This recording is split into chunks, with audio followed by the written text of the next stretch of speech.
Segunda, 15 de julho. Verso para memorizar.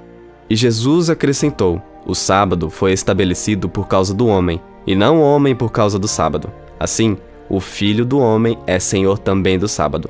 Marcos 2, 27 e 28. O chamado de Levi e a questão do jejum. Ouça Marcos 2, 13 a 22.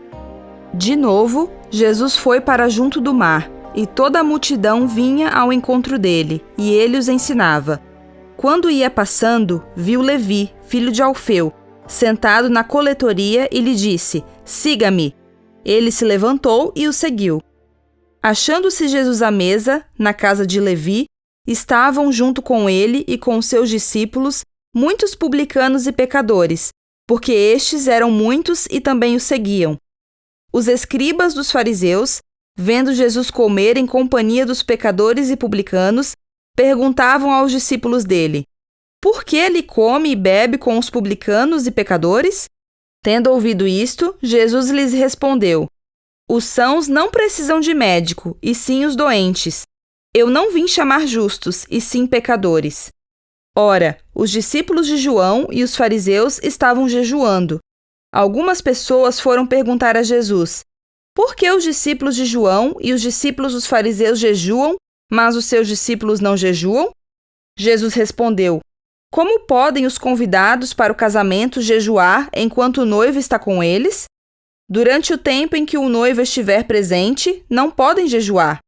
No entanto, virão dias em que o noivo lhe será tirado, e então, naquele dia, eles vão jejuar.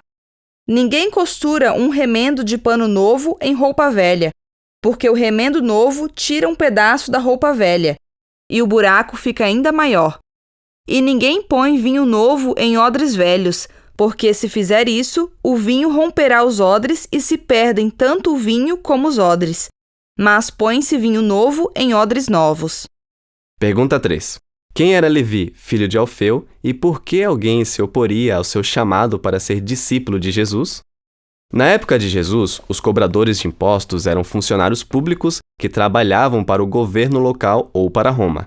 Eles eram impopulares entre os judeus que moravam na Judéia, porque cobravam mais do que o necessário e enriqueciam às custas de seus compatriotas. Um comentário judaico a respeito de leis religiosas diz, abre aspas, se os cobradores de impostos entrarem em uma casa, tudo o que está dentro dela se tornará impuro. Fecha aspas. Portanto, não é de surpreender que os escribas tenham questionado com desaprovação. Por que ele come e bebe com publicanos e pecadores? Como Jesus respondeu à pergunta deles? Ele não a ignorou. Em vez disso, Jesus a inverteu, indicando que quem precisa de médico são os doentes, e não as pessoas saudáveis. Com isso, ele reivindicou o título de médico espiritual, aquele que cura a alma adoecida pelo pecado. O médico não deveria, afinal, ir aonde estão os doentes? Marcos 2, 18 a 22 introduz um novo tema. É a história central dessas 5 histórias que tratam de controvérsias. Enquanto a sessão anterior incluía um banquete oferecido por Levi, a história seguinte gira em torno da questão do jejum.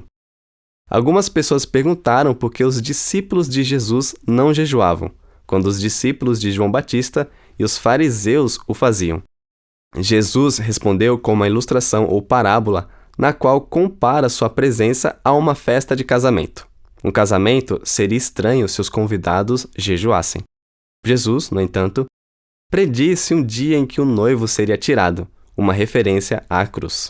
Então, haveria bastante tempo para jejuar. Jesus usou 2 ilustrações que contrastam seu ensino com o dos líderes religiosos. Pano novo em roupa velha e vinho novo em odres, recipientes de couro, velhos. Que modo interessante de contrastar o reino de Cristo com o dos líderes. Os métodos daqueles mestres haviam se tornado bastante deturpados. Mesmo a verdadeira religião pode ser transformada em trevas se as pessoas não ficarem atentas. Quem são os publicanos de hoje? Como podemos mudar nossa visão sobre eles?